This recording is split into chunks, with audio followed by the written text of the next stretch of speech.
Hey, y'all, welcome to the Clock Tower. I'm Colton here with Brandon. We got a lot to talk about. We got 5 events to cover.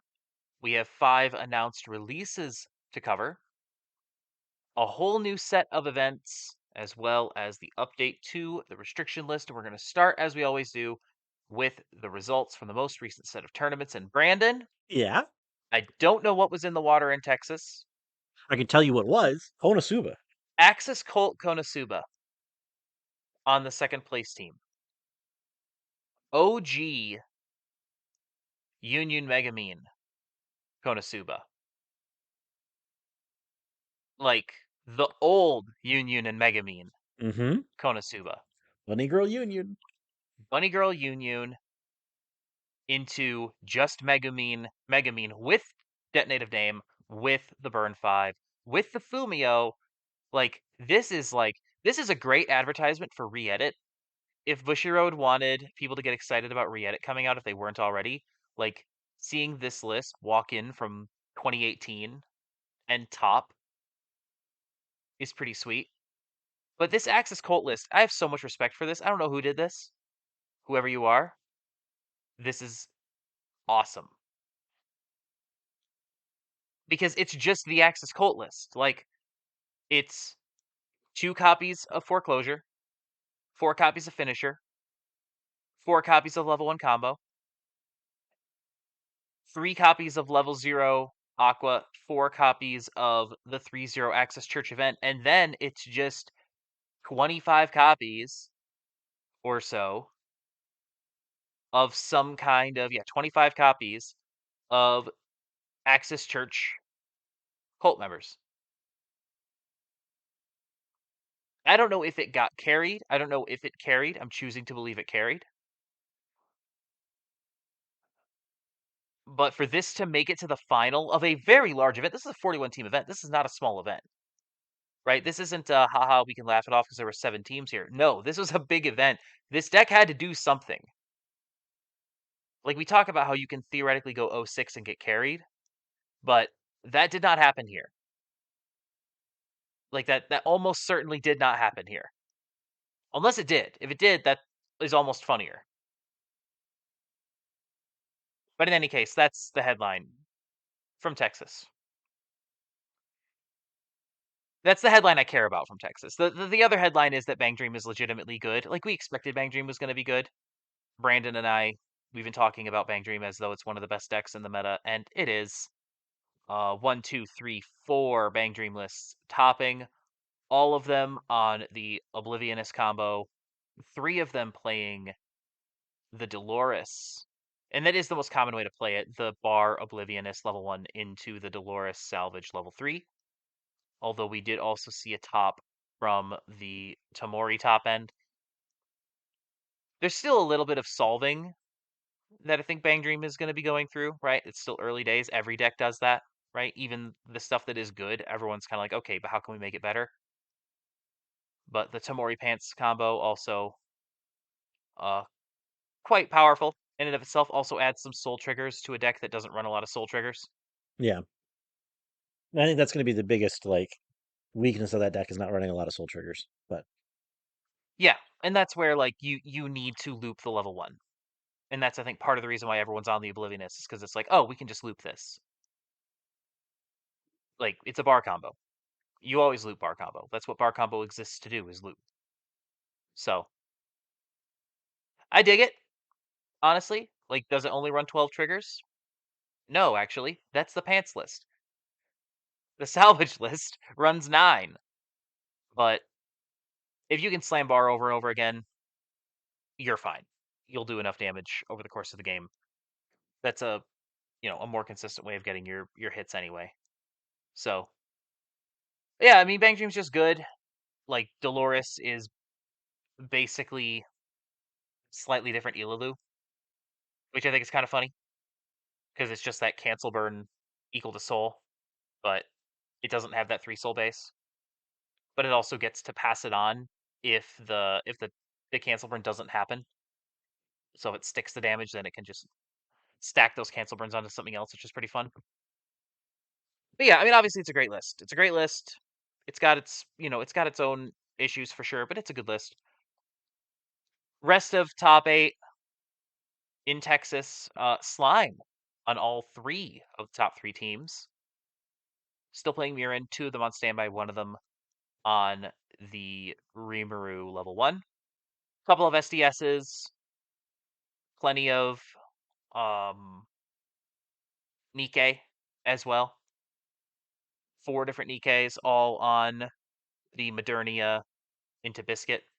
So more bar salvage as well as a pair of 8 salvage like Orekos. So pretty interesting event, all things considered. You see a lot of the usual suspects, but also like a pair of Konosubas just like showing up like it's 2019 is wild. We also had an Ari Ferreita, Mume Mel, and 8 Pants Dow team that cracked top 8. So that's also fun. We spent that much time talking about Texas because the other 4 events are a lot more boring. Toronto, Quince Miku, 8 Salvage Quince, Modernia Biscuit in first place. Chainsaw Man Hendrickson, and Bar Choice Blue Archive. But the rest of this is like, there's a Bochi the Rock in third, but it's a lot of, again, the usual suspects. More Bunny Girl, more Nikkei, lots of Nikkei. Couple of Bang Dreams, 3 Bang Dreams, as well as another Slime and an SDS, 1 Overlord, and a Blue Archive, and a standby choice, Oshinoko, as well. We don't have the list for that. But a lot more normal in Toronto. In Toronto, it was very much business as usual, and everything that topped is not that surprising, other than maybe 8 Pansari Ferreita on one of those 5th through 8th teams, and also 1 Nikkei list that was playing Modernia into a different top end, the Rappy from the trial deck. Notably that Artie Ferretto was in 2 different lists, but this one had the 8 Pants list, which was really interesting. I think 8 Pants Artie Ferretto is a choice in this meta currently, especially with it Nexol, because you only have a 35-minute timer on the clock here. I think the game is fast enough now where, not to push back, I don't disagree that's an issue, but I think the game is fast enough now where if you know what you're doing on your Nexol, like if you can play your stuff at speed, you'll be okay. But you're right, like that is absolutely something that needs to be taken into consideration if you're going to play into an Exol or play a Nexol thing. But people aren't really playing blinkers. I think the only thing I know of off rip that has like immediate access to a blinker already in the list is actually Bang Dream. I know Bang Dream has a blinker that is also on its is it on its helmet profile or something? It's on another profile that it plays. Um, so you might see the blinker actually show up in the Bang Dream list for that reason. But yeah, like Nexol's an interesting decision at this juncture in the meta, but like it's not as easy necessarily to just get out of it as it might be in other metas. So that's a meta call, and it worked this time. Got into top 8 with Arthur to 8 pants. So the list itself is not up on Weiss Tea Time, so we can't like dissect it as much as maybe we would want to. But Ari Freita also makes an appearance in Australia at the Sydney Regional with an unknown list making top 8. Winners of this one, Bang Dream, Bunny Girl, Hendrickson. Second place, Nikkei, Bang Dream, Bunny Girl. Third place, Hendrickson, Bunny Girl, Bang Dream. Like, this is the pattern, right? These are the 4 at this point, right? It's, Hendrickson, Nikkei, Bunny Girl, Bang Dream. Like, those are the 4 at this stage of the meta before the restrictions drop. These are the decks that matter the most. And, like, this set of results is extremely consistent. Like, this is easily the most consistent set of results we've had all season. Like, not even close. I would like to point out how many times did you say 8 standby Quints? 0 so far, as it turns out. We had a Miku that won in Toronto. But yeah, that is the only Quints we've seen, which that's interesting. So we do see an 8 standby in Sydney for the first time in top 8. We also see 8 choice in that list as well. I'm not saying that it doesn't exist. I just more of, is Nino super prevalent right now in the topping lists? No, as it turns out, I'm not seeing a lot of Nino. is that something that we're gonna circle back to? Is that foreshadowing for something else that we're gonna talk about? We'll see. But Netherlands, as we get to Netherlands, we do see more Nino. We do see we see two lists of Nino come through. In those lists, but we also see like Don Machi getting a top, which is 2025 pretty impressive. And SHS, which I always have to remember is Saikano. Yep. So Saikano getting a top in the year 2025 on the 8 bar list with the deck name Migo Bar Migo Face, which yeah, I get that as an 8 bar player. Respect. But yeah, Don Machi winning an event in 2025 is pretty nuts. I'm still strongly of the opinion that Don Machi's biggest weakness is its horrible, horrible top end. So congratulations to anyone who can win an event playing that Hestia. It closes from 3-1 really well.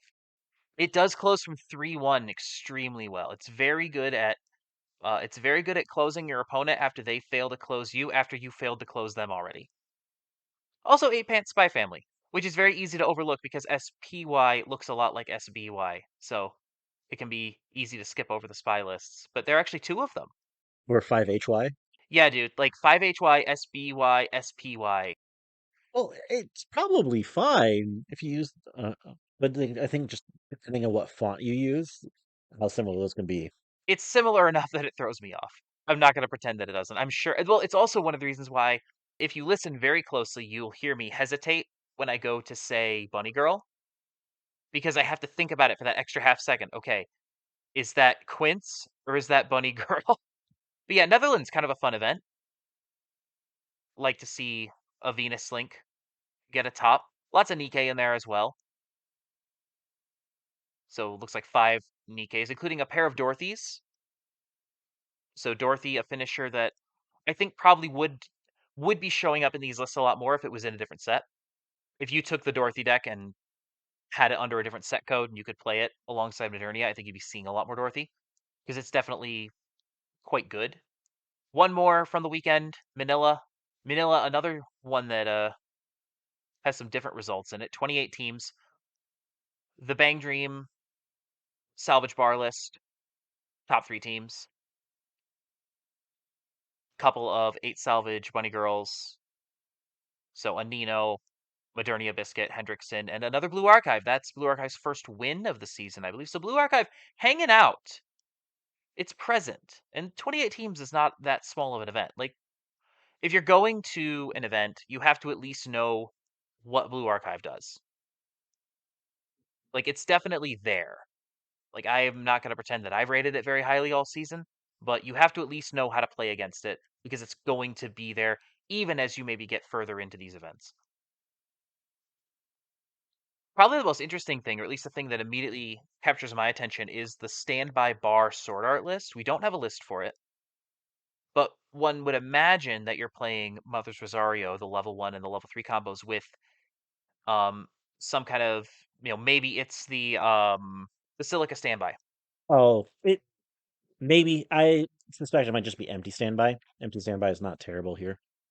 Feels like a weird thing to play an empty standby when you could just play like a decent level 0 standby combo. Like Silica gives you real advantage. Yeah, if you're running Silica, you are not running most of the things in the anniversary set, so you have to run a lot of things that aren't.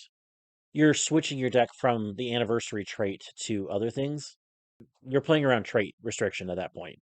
It's probably still fine. Like I've messed around with that list a little bit to be able to try to do something like that. There are pieces there. You have to start going back into some of the older stuff. Also hanging out in top 8, we've got Pants Choice Spy Family. We've got an 8 Salvage Lyco Recco, another Venus Link, a Darkness Waifu Wind Choice Konosuba, and a Kanata Gura Hololive. Freerun also getting a top. It had a couple this weekend, this time on the events finisher, the extra booster finisher. The other one from Sydney was the trial deck finisher. Also, our first Marvel top of the season. No one knows what the list is because no one knows what Marvel does because no one plays Marvel in English. I guess one player does. Someone does. Yeah, yeah. In the one tournament, it's allowed. Yeah. In the one tournament, it was legal. Yeah. All right. So that's that for the results. Let's get into what happened during the stream. So, what got announced? We had 4 new announcements in this stream. Oshinoko Volume 2, Dandadan, Booster Pack and Trial Deck, Makine, Too Many Losing Heroines, whatever that is, and Fairy Tale 100 Years Quest. That's pretty fun. So, Oshinoko, meta relevant, kind of on the outside looking in when it comes to most meta conversations, but definitely in that like mid tier, you could do okay with this. Getting a shot in the arm with Volume 2. Fairy Tale, which has English cards from, you know, a generation ago, getting some support, meaningful support. I don't know if these cards are good, but they're theoretically modern. So congratulations to the long-suffering Fairy Tale players. Dandadan is obviously everyone's excited about Dandadan. Like one of the most popular properties that came out in the last couple of years. Makes sense that it would make its way to English. We talked about that on our preview show. I've got at least one person in my life who's going to buy a case. So yeah, that's obviously a really good get. I don't know anything about Makine Too Many Losing Heroines. Never heard of this thing in my life. But it's coming to English. Probably was a cheap IP to get. It was also relatively recent, if I remember right. It did come out in June, or like end of June, so it's not been out for very long, about under 2 months. Very weird that this would get announced. Yeah. Well, the other thing is they have to make the decision about what they're releasing like somewhat in advance. Honestly, this feels like the kind of thing where they were like, "Ooh, we think this is going to be huge. We're going to jump on this early so we don't miss the wave." And then nobody watched the show. Well, I shouldn't say nobody watched the show. It's outside the top 900 in popularity on my anime list. Not that many people watched it. Although the people who watched it did seem to like it. So, I don't know. I don't really watch a ton of anime anymore, can't lie. So, this one like I whiffed on this one entirely. But whatever. It'll be I'm sure there are some people who are very excited about it and they're going to bombard us in the comments with how good the show is and how much we should watch it. I have seen some things with the actual set itself.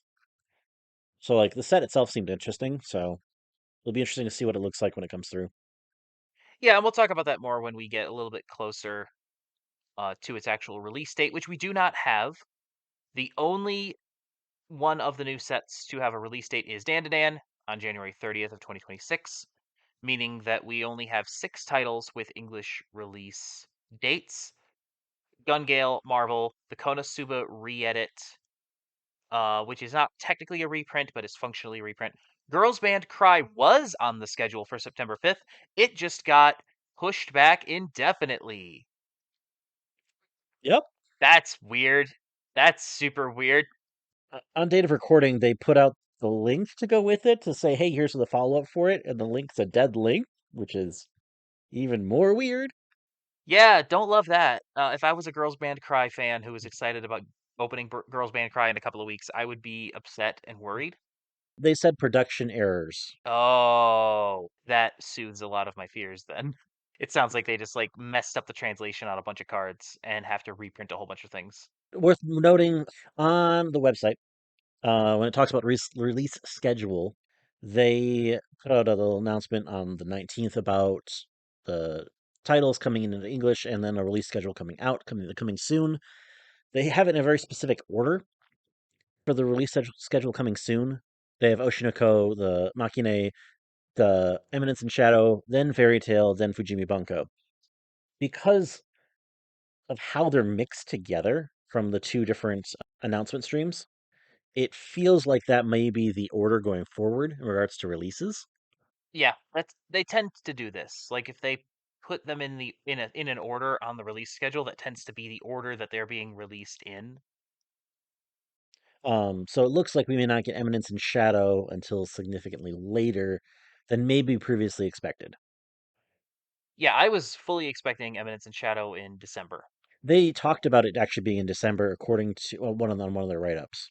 Eminence getting pushed back will definitely change some things about the BCS events that are coming up because it might be pushed back far enough that it might not be available for BCS at all.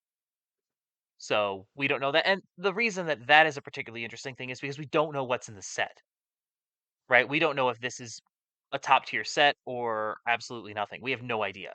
So it does change your prep, not knowing if this is going to be in those events or not. Because as soon as we know what the cards are, then you can start to, actually make preparations. But for now, we have no idea.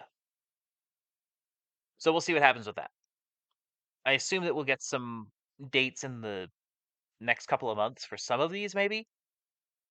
Yeah, I would But assume in the next over the next couple months, yeah, we'll get at some. the very least, we're not getting any of these until 2026. Although we don't have anything releasing in December. So, like, that December release window is still technically open. Yep. So they might slide something in there. I don't know. That's usually where the English releases have gone. The Hmm. English exclusives is in that, like, December slot. But who knows, man? Who knows? All right, let's have a look at the restriction list that was announced during that same stream. Everyone probably knows what's on the restriction list at this point. Yep. My limited to 2, Elizabeth limited to 2. A couple things have been added to the Quint's choice restriction, most notably the level 3 combo itself is on there, so you cannot play the level 3 Nino in a deck that has either of your filters, the Charm event, or the Ichika. Brainstormer, yeah. So those are the restrictions. We'll come back to those in a second. Let's talk real quick about what got unrestricted. Kaguya is free. Free. Hashtag free Kaguya has finally come to pass, just like 3 years too late. If I was a Kaguya player, I would have been sick this whole time. Like, you get a set, it's relevant, but not great. It gets hit for no reason, and you just get drip fed unrestrictions like 6 months to a year too late for it to matter. Kaguya is not relevant anymore. And that sucks for Kaguya players because their deck should have been relevant. Their deck had a new release that should have been more relevant. And if it had been completely unrestricted, it probably would have seen more play. But it wasn't, it didn't, and here we are. Hmm. Dal is also as unrestricted as it's ever going to be. Yeah, basically. We still have the limit to 2 on the Kurami. That's never going away because people are terrified of Kurami. Or at least it won't for a very, very long time, I don't imagine. The rest of the package is unrestricted. You can now play that 8 standby Dal list that was a terror back in 2021 and was the only deck that mattered for a year plus. So you can play that again with a restricted finisher. We're not in a board-based meta, so like having the Yoshino stand and swap, the stand and swap Adachi is not going to matter as much. Um, like the Toka Brainstormer bounces back to hand, like it frees up the spot for the standby targets. Like that's definitely better for a standby list that's putting stuff in the back row when it slams its CX down. So definitely an improved situation for an 8 standby Dow list, but this is just not a great meta for an 8 standby Dow list. So I don't see it mattering too much, but hey, you can play the poison again. So let's circle back to the top of this list and talk about the stuff that did get restricted. 3 of the decks that have been considered top tier at different points in the past year and a half or so. We'll start with Brandon, Mai to 2. Initial reaction. I think it's interesting that they hit it mid-season. Like, did it need to get hit? I think probably, but at the same time, hitting it mid-season, I think it's interesting because then all of a sudden you have a bunch of different regional opportunities that never had an opportunity to play my without the ban. Specifically, it came out after the last season. It was available for Worlds, and then hit with 6 more regionals to go in this season still. Yeah, they were real quick on the ban hammer with this one. Um, I mean, you know how I feel about the banhammer. Yeah, I recognize that. I'm not trying to bring that up. I have a real distaste for mid-season bans, like only just because specifically in this case, you have people that may have bought into a deck that now have to change said deck. Obviously, like Oh yeah, I don't think there's too big of changes of this deck, but like having their decks already hit without having an opportunity to truly play it, I think is rough. oh yeah. There are a lot of people who only go to one event season, right? So like if you were, if you live on the East Coast and you were going to take this to Georgia or Pennsylvania, or if you are a player in the UK and you were going to go to the only UK event in Manchester, right? Or if you live in Singapore and you were going to go to the Singapore event, like now you're, this thing that you bought fully expecting you were going to be able to play it at this event, knowing that a restriction was probably going to happen at some point, but still you wanted to get at least one in before it did get hit. Here it is. Like, now you don't get to do that. That's kind of annoying. For me, it would makes me wary of actually potentially buying future product, knowing it's going to get hit again. But like I didn't even buy into this set. Like We've had this conversation multiple times where they hit something too early and it's like, how much do you want to buy into something new that's good if it's just going to get hit? like it almost depends on this on where your regional falls in the season as to what you actually buy into. Yeah. In terms of the effect on the meta itself, I think you and I are of different minds on Mai has the icy tail problem that where icy tails don't always hit, and it Mai is dependent on its icy tails hitting. My is compression agnostic. It does not care what your compression is, but also as the defensive player, you don't care what your compression is because it barely matters. In a vacuum, better compression is technically a little bit better versus an icy tail. That's what the numbers say. That's the math. But not that much. You're not trying to fix your deck to be in a situation where you're not going to die to the icy tail. But the fundamental problem with the icy tail is that it has a high ceiling, but it has a cratered floor. This is something that bears out in the data, but it also bears out when you sit across from it and you're sitting at 3-1 thinking you're going to die and my whiffs. And now my's whiff rate just went way up. I think that's a problem for my. I think that's a problem for Bunny Girl. It was already a deck that like you had to kind of in a 7-round event, you had to eat the fact that you were going to take a bad loss because your finisher wasn't going to close. Because it only closes from 3-0 between 67 and 75% of the time, dependent on compression. But like that's not that great. That's kind of a problem, actually. Like you're not going to close from 3-0 at least one round in Swiss. And that's a game you're probably going to turn around and lose. So, like, now that you only get 2 copies of your Mai, I think the immediate substitution is the restander. It's a pay 3, pitch 1 restander comboless, I think. So, like, I think that that is an immediate, like, good sub in. But now your stock threshold goes up. There's a couple different ways you can take it about, and I don't think you change a whole lot to the deck itself. But I think realistically, you're focusing more on the memory stuff. So like, I don't like you're changing two cards. I think effectively, but Yeah, yeah. Like, Mai's strength is not its finisher as much as, like, the finisher is good. The strength of the deck is not the finisher. The strength of the deck is that it's a compression deck that is extremely consistent, has a lot of good pieces, and doesn't leave you in bad situations. Like that's its strength. Is that it's going to send 4 cards to memory, and that's going to gain you a cancel in every single deck. By virtue of playing the My Finisher and getting cards into memory, you win a couple extra cancels over the course of the game. Because then it can turn around and play this finisher, hopefully with the opponent already at 3-0, so that it can close. But now it's a little dicier, right? Like that it's not as easy. And because you're now you're looking at a situation where you're gonna have to play some kind of off finisher. I think that makes tap counter a lot more interesting. And Nikkei has free tap counter. So I think this is legitimately an issue for Bunny Girl. I don't think Bunny Girl just bounces back immediately and is like, "Oh, I can live through this." I think it's going to have an Aki level problem where it's like the strength of its finisher depended on having 3 copies, not as much as the Aki, but in a similar fashion.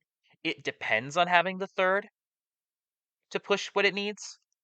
So not having the third is going to cause consistency issues with the finisher.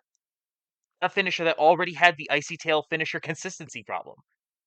So I don't know. Like, we'll find out. Like, we'll see. We'll see what people do. We'll see how people respond. But if I was a Bunny Girl player, I'd be concerned. The second restriction, also a limit 2, very different kind of limit 2. This is the Elizabeth. The response to this hit, if you're an SDS player, is very different than if you are a Bunny Girl player to the My restriction. Because this deck really, really wants to have a pair of Elizabeths in the back row so it can slam stock Soul and get resources over and over again. You reduce the early game consistency of having Elizabeth in hand, which means you're going to need to spend more resources to get your second Elizabeth, because you do want two still, I think. I don't think this is a situation where you go, oh, I got one, I'm fine. You want two if you can help it, and down as early as possible. So it changes the list because it changes what you prioritize in the early game. You are going to need to get to this. I think there is a better path forward to getting this together and surviving this hit than a lot of people think. This deck, it has to change. You're going to have to change more than just the 2 slots. Yeah, I think so too. I think it's because you have to change your filter tool a little bit, I think. You can't necessarily rely on drawing into as much. You have to be much more intentional in how you mill the deck, I think. So, yeah, I think it changed up your zero lineup slightly. The key components are still there. It's just how you get there to them. I think there's a very real possibility that SDS can survive this hit. It's gotten hits before and it's survived those hits. I still think it can survive this hit, but it's going to require an SDS true believer to stay the course. So far, the SDS true believers have stayed the course. It is, in fact, a true believers only list at this point. Shockingly, for a deck that before the ban, I would argue was probably, in my opinion, the best deck in the format still. But it didn't see as much play. It just didn't see all that play that you would expect something at its level to see, because a lot of people dropped it after the first hits came through and the second hits. So yeah, I think the SDS can survive this, but it's going to require some changing in the way that it's played.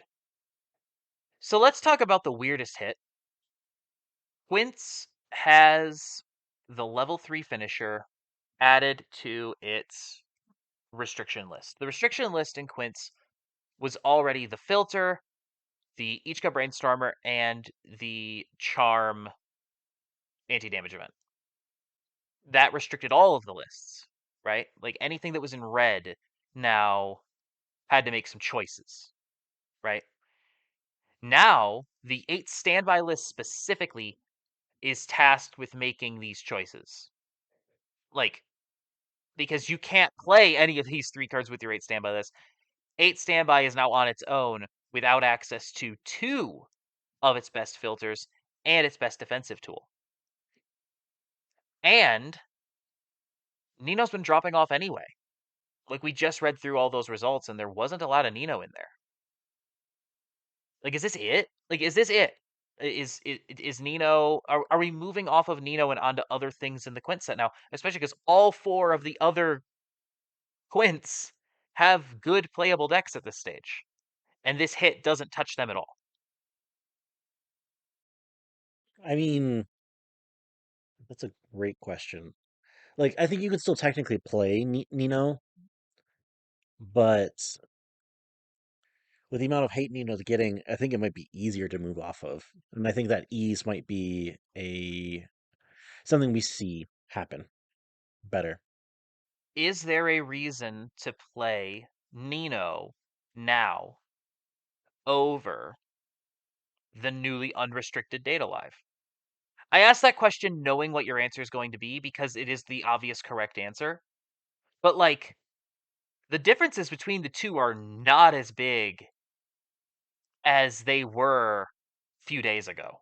The fact that Nino can actually use its full top end is still pretty Yeah. important. Yeah, No, you're right. No, I agree. I agree. Like this is not me saying that Dal is better than Quince. Absolutely not. I'm not saying that. But like in terms of like its standby package and all the other stuff that you're trying to do in the mid game to like set up the board and control the board, like Quince feels very normal standby now.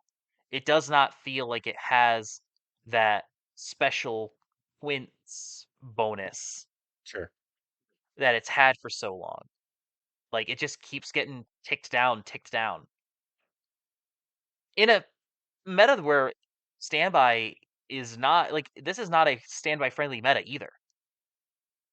Like standby is not generating the advantage it needs to generate by and large. Like we're not seeing standby lists in Top Cut. Could this also be Bushiroad intentionally moving away from standby as an archetype? They haven't been printing new good standby stuff for a minute, and this is kind of like the last good standby list standing. Are they trying to take standby out of the meta? Trying to do the deed that should have been done when Dal was announced for English? That's a really good question. Whether I don't think they're trying to target standby directly, but I think indirectly that's what ends up happening. Because if you look at what's on the restriction list, there's a lot of standby on this restriction list. No, there is. Like Then it's partly because it's the easiest way to get that advantage, right? yeah, like Dal, Hololive, Quince has been on here forever. Sokka, Yeah. like all that stuff was based out of standby stuff, and you saw standby in some of this other stuff, like Gura. You're looking at a meta where well, a restriction list specifically where standby has been targeted, and also anything that feels like standby, like Alice, for example. I don't know, but also crucially, something we just like skipped over. The note that Bushiroad wrote on this restriction has to do with what else got banned. It's not because Quince is doing well. It's because they took two of these other things away and they were afraid that Quince play rates were going to go up, which is wild. Like Quince being the only standby deck that's like been super relevant, just deciding to take that diversity out of the meta is a very interesting decision. I think they were worried about lack of diversity, actually. In Vancouver, 7 tops, right? And that's kind of it. That's the only event where it was like cruelly dominant. And even then, 3 of those were Ichika. Or excuse me, two. One of those Ichika, 2 of those were Itsuki. Of the six, not yes, of the six, not seven. So top 6 times in Vancouver, only 3 of those were 8 standby. Like I'm scrolling through right now, I see 1 8 standby in Long Beach, 2 in Munich, 2 in Mexico City. Like I don't see it, dog. I don't see this dominance that they're afraid of. I suspect they're looking at specific like single decks in regards to them versus sets. Whereas like I think the 8 standby list was rather solved for that. So like it's the most like it was like the second most or third most represented deck specifically. If the second most represented deck in a format has only 13 total tops in a trios format over the course of 15 different events, okay, that's fine. Like, that's fine. Like, the top rate on that is super low if that's the case. If Nino specifically is the second most represented deck in the format or the third most represented deck in the format, like, its win rate is low enough that you shouldn't care. We printed a popular card. Quick! Stop them from playing the popular thing. Problem is they're not going to buy new stuff if they keep playing the same thing. Yes, they do. Yes, they do. Weiss players are never not buying the new thing. Like, I think it's mostly a weird restriction list. I don't think it's necessarily like super bad for the health of the game or anything. It's not like a why did they ban this? Like, I mean, Quince has been in the meta for a long time. So like Quince has definitely had its day. So I'm not like broken up about it. None of these decisions are particularly shocking. But I really do think that it just opens the door for, Bang Dream to just walk in now. This is Bang Dream's house and we're all just living in it. Mm. Like it's gonna be a Bang Dream Nikkei meta going forward. Which is again wild. Like, okay, so you hit Quince thinking, oh, it's gonna see its rates go up because SDS and Bunny Girl got hit. What about Nikkei? Like, not to put too fine a point on it, Nikkei has topped 52 times this season. Hmm. 43 of them are Biscuit that we know of. There are still a couple unknowns. Like, Biscuit has more than 3 times as many tops as Nino in this current format. Yep. Finally, one more thing. We have events. They didn't talk about this during the stream, but like the same day they released an event schedule for BCS 25-26. The first event is going to be in Chicago, and we'll be there October 4th and 5th. You can check out the website, link in the description for all of the events. Probably the biggest takeaway from this is something that doesn't affect us directly, but Vanguard Premium has fewer events than expected. It feels like an intentional shift on the part of Bushiroad away from Premium. Lots of discussion has been had about that. We're not going to get into it because that's not our game. Also, with the new releases of Hololive and Godzilla, they don't have official tournaments in BCS 25-26, nor do they have side events, which I think is an odd choice.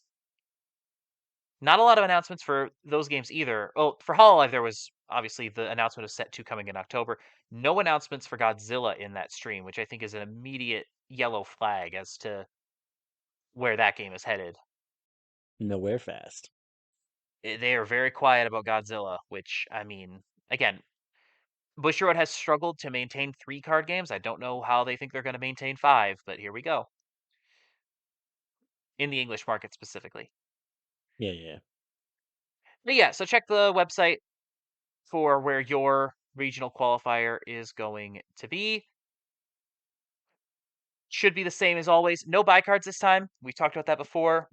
Shop challenges are fundamentally different, so no buy cards.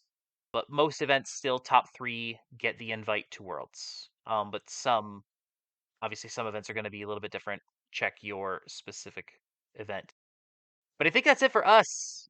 Thank you so much for joining us. We will be back next week. I'll be back with a deck tech. And then in 2 weeks, another Clock Talk. Until then, thank you so much for joining us. Please like, share, comment, and subscribe. And have a good one. We'll see you then.